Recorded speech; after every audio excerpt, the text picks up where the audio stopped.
Columbiana in Ohio, doing a little bit of antiquing. And I got someone special with me today here. Hold on. Hi, my name is Arwen.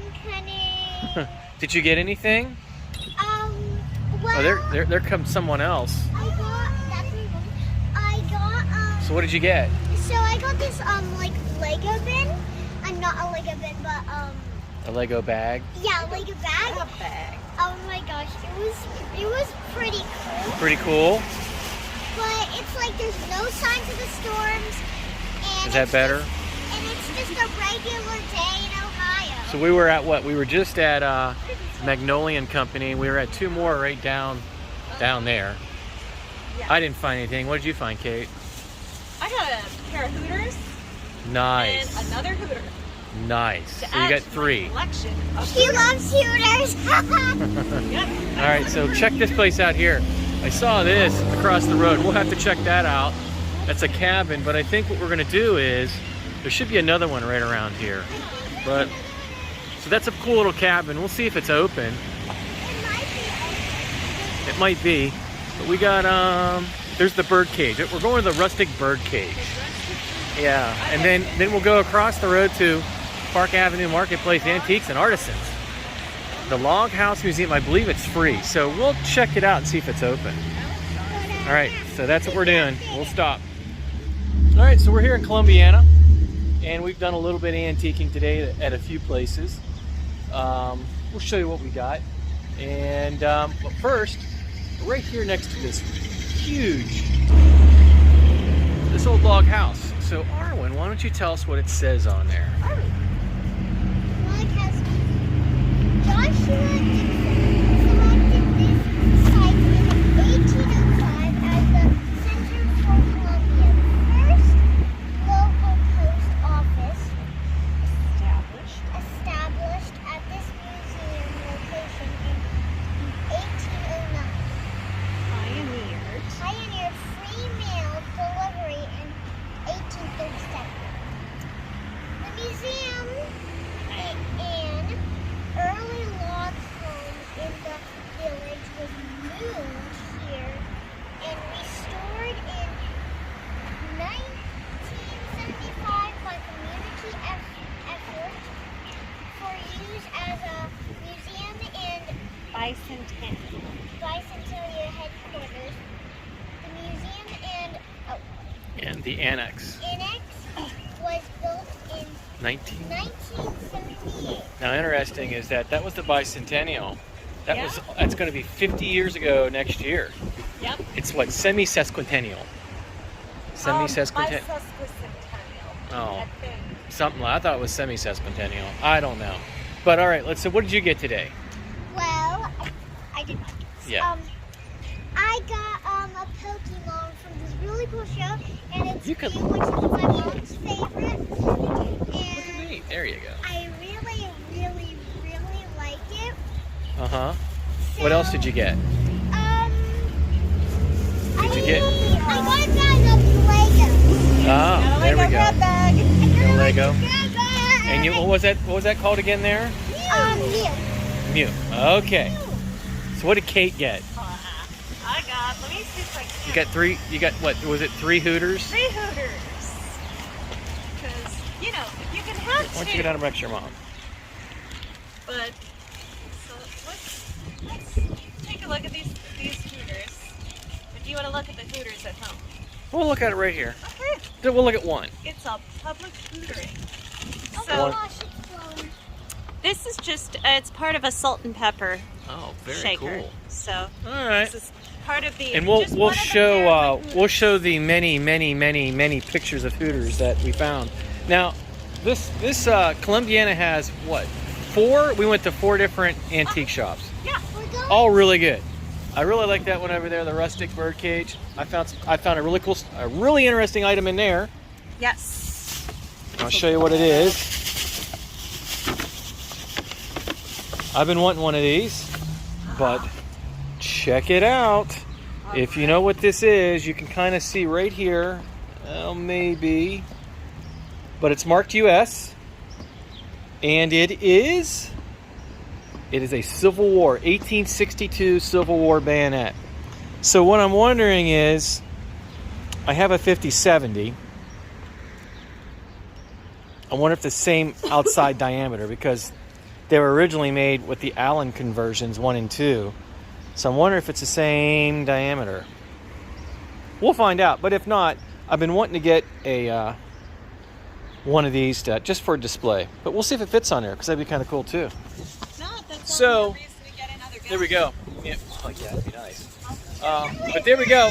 So we're going to head to a couple more spots down by East Liverpool. Maybe get some lunch first. But we're heading there next. All right, so we are back from our little day up in Columbiana. I have to say, if you're close to that area and you want to go up and see some great antique shops, it's definitely worth the trip. However, I think that log building that was moved there, unfortunately, is not open until, I think, June. So, and I think it's only on Saturday and Sundays. But be well worth to stop up there. 4 really good antique shops in Columbiana, and one of them actually has a cafe in it. So you could actually probably do some antiquing and then stop and have a bite to eat. But we did find some stuff, as you saw. We did make one more stop. We stopped down at the Pottery Foundry Antique Shops. It's a massive building down in, what is it, East Liverpool. I think it's the Foundry or something like that. Pottery Foundry, I don't know, something like that. But if you look for it, you'll see it there. I'll show you what I got. And I'll tell you about the bayonet too, but let's check these things out. All right. So yeah, I picked up another ammo can. Yeah, definitely have a sickness. But the reason was because this one here has that, cartridge case on the top, which puts it into the Korean War era. But they were probably used all the way up through Vietnam. This one has the yellow paint on it, and like I said, someone had told me the yellow paint probably means incendiary rounds. Now, what's interesting is typically they all have the stamp on this side. No stamp. The stamp was on this side, so which was kind of different. And it says 250 cartridges, and it might start to say Cal, probably Cal 30, because right here, if you look, 250 cartridges, but 250 Cal 30 cartridges. So I'm going to be interested to see. I bet you this was for linked ammo, because if I'm looking for a container that was for M1 Grand Clips that has, it's interesting because on it, it will have a little, what looks like the top of the stripper clip with 4 circles stacked, which there was 8 rounds in an M1 Grand Clip. So that's kind of neat. I haven't seen that. I think I'm going to do that to this box here. I'm going to paint it up like that. But this one doesn't have it. So I am pretty sure that this was probably for linked ammo.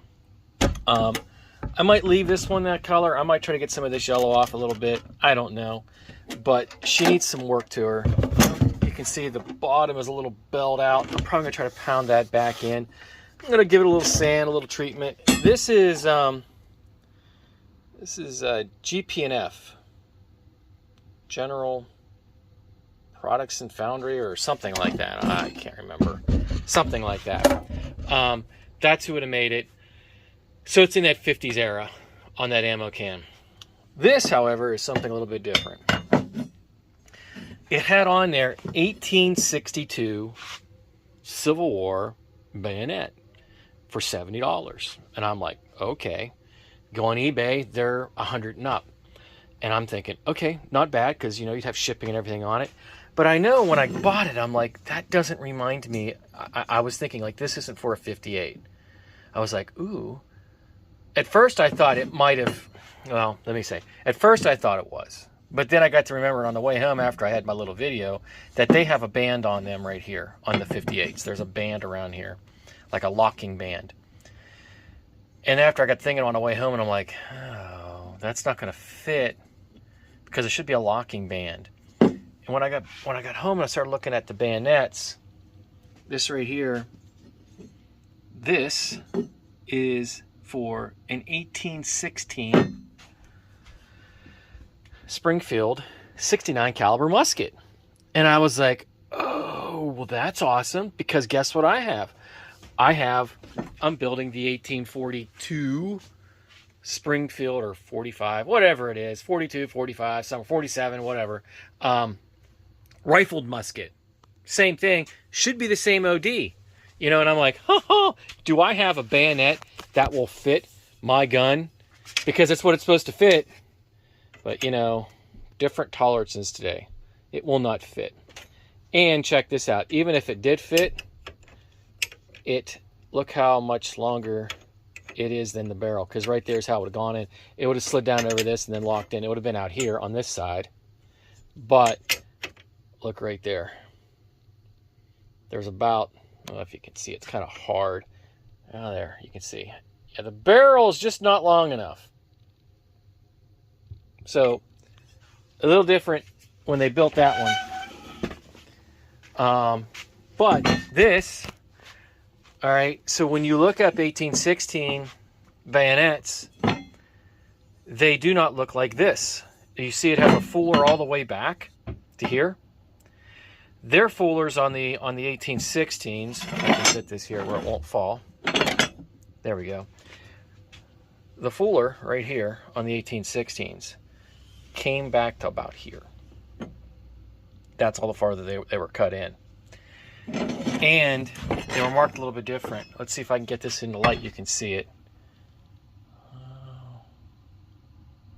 Right there. You can catch it. It says US. U period S period. So I got on and did some snooping on the internet, of course.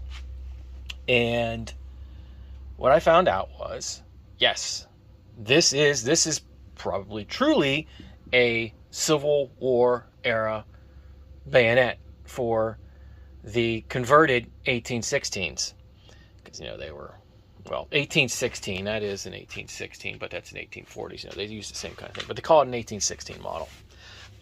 But that was, they converted a lot of those flintlocks over to percussion. Now, when they were originally made, like I said, the fuller only came back to here, and the stamp was a little bit different. They had US, and then there was usually initials underneath it. I think maybe the proof or the whoever, it was a guy's name. Mine has this fuller all the way out with US. What I found out was that bayonet was called the replacement bayonet. They were manufactured between 1855 and 1861. So a very short run on those bayonets.